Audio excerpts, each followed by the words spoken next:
comme une fleur après 6 mois sans rien avoir posté. Pour mon plus grand plaisir de revenir, de proposer une nouvelle vidéo. Là, je fais une pause. Je suis en plein dans la création de mes cours pour la retraite de yoga que j'organise, pas ce week-end-là, mais le week-end prochain.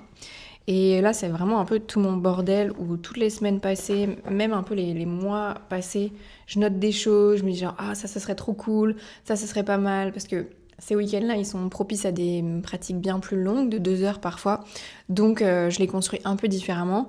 Mais là, le travail, c'est dans le genre de rassembler tout ça et d'en faire quelque chose de cohérent, d'intéressant. C'est un travail que j'aime beaucoup faire, mais qui est assez long. Donc, je dirais que presque toute la journée d'aujourd'hui, elle va être dédiée à ça. Enfin, pas toute la journée, parce que je vais saturer à un moment donné, mais de longues heures. Et l'idée, ce serait d'arriver avant la semaine prochaine avec ça, qui soit déjà préparé, tout prêt, du moins autant que possible. Voilà. Dites-moi si vous avez des manières particulières d'organiser vos pratiques longues ou quand vous faites des retraites, est-ce que vous faites des pratiques thématiques pour les 2 jours ou est-ce que vous faites des mini-ateliers ou est-ce que vous faites des choses différentes ou encore est-ce que vous n'avez jamais organisé de retraite? D'ailleurs, c'est drôle parce que la dernière vidéo que j'ai publiée sur YouTube, je vous parlais de ma première retraite que j'allais faire en mars. Enfin non, ma première retraite a eu lieu fin avril, mais je vous en parlais déjà début mars. Et ça a été une excellente expérience. Enfin, vraiment, c'était très très chouette. Je suis tombée sur un groupe de femmes adorables. Elles savaient que c'était la première fois que j'organisais ça. Elles ont été vraiment motivées partout, très enthousiastes. Les retours ont été très chouettes.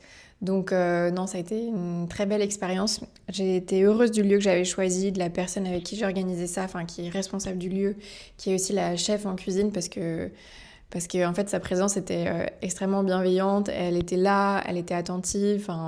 Vraiment voilà, ça a été un trop bon binôme aussi. Et donc à tel point qu'on s'est dit allez, on en fait une deuxième à l'automne. Et c'est donc le week-end prochain. Et j'espère que la météo sera avec nous parce que le lieu est en pleine campagne et j'imagine déjà les promenades au milieu des feuilles jaunes, rouges. Voilà, je pense que ça pourrait être vraiment très très beau.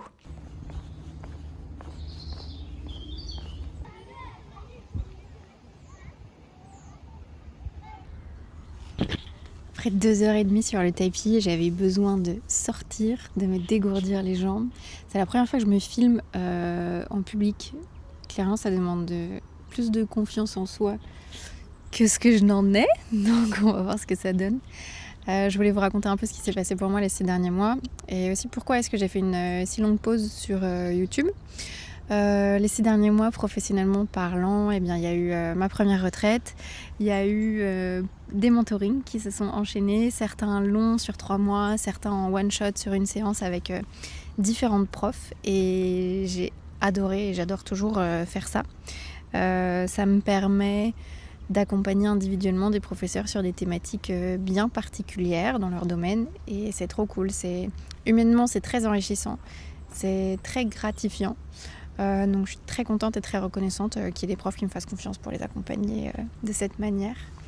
Qu'est-ce qu'il y a eu d'autre ? Il y a eu des gros changements dans mon planning parce que j'ai fini le mois de juin vraiment rincée. C'était hyper dur. Il y a plein de gens qui passent.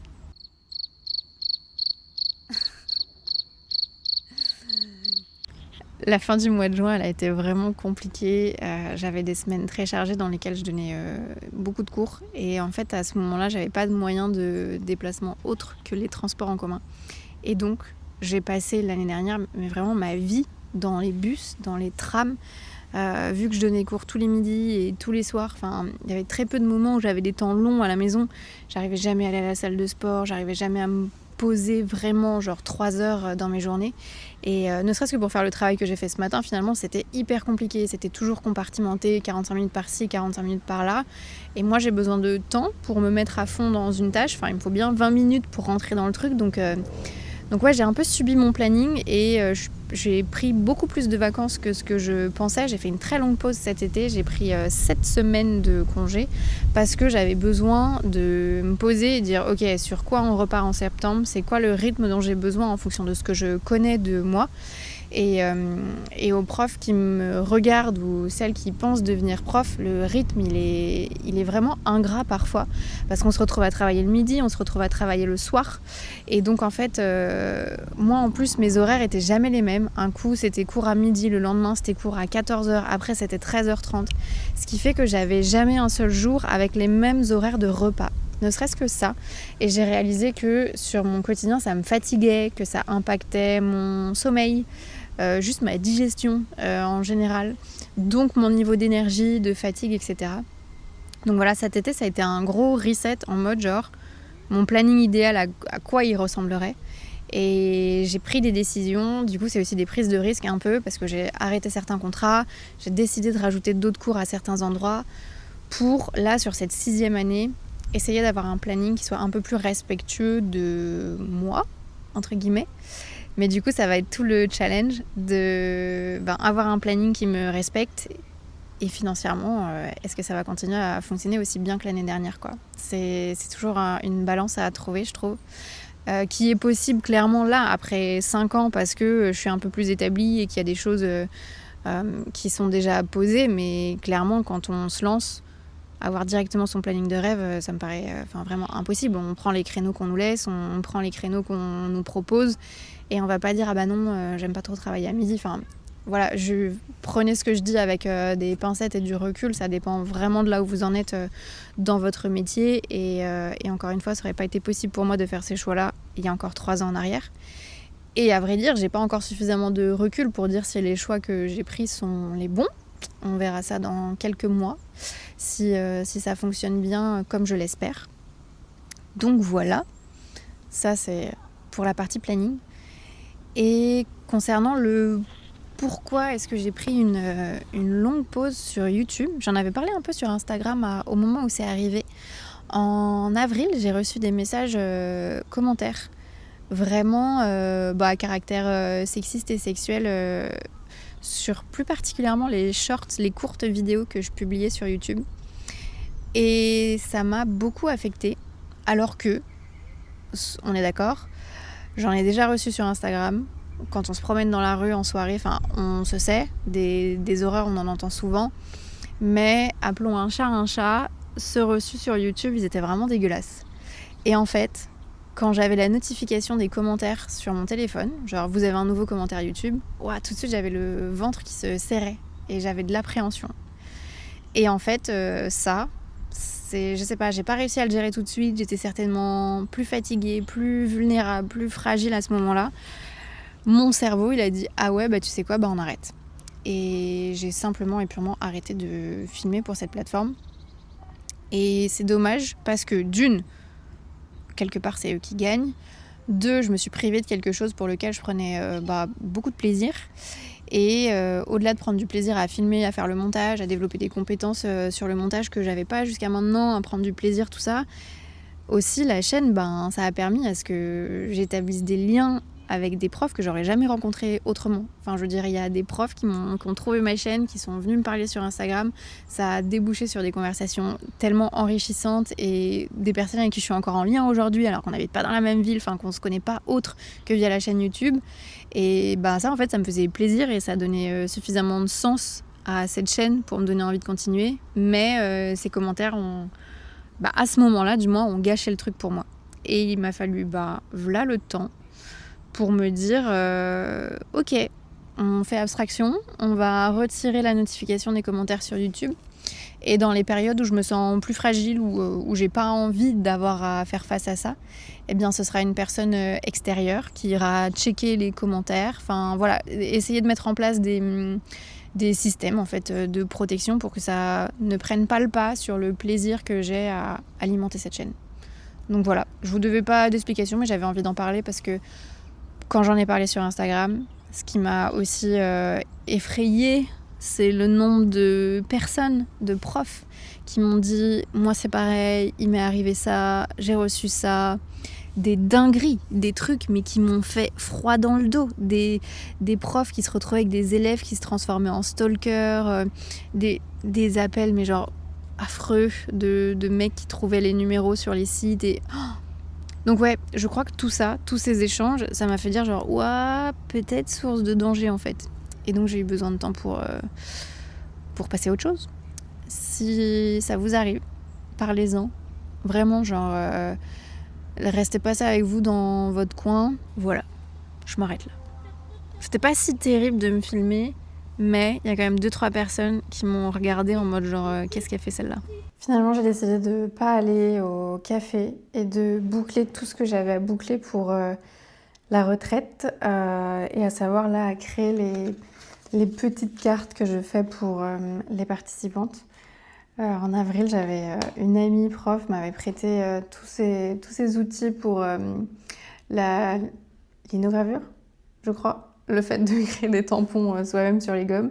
Et donc j'en avais fait un premier et j'en avais fait un deuxième que j'avais pas utilisé.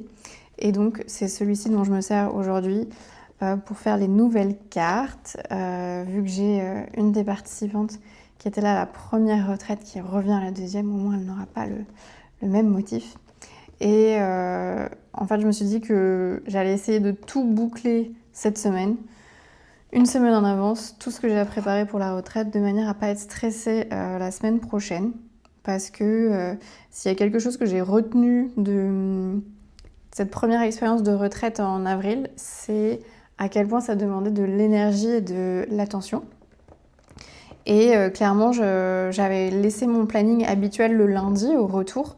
Grave erreur, parce que j'étais vraiment très fatiguée. Parce que voilà, c'est des moments assez forts, assez intenses.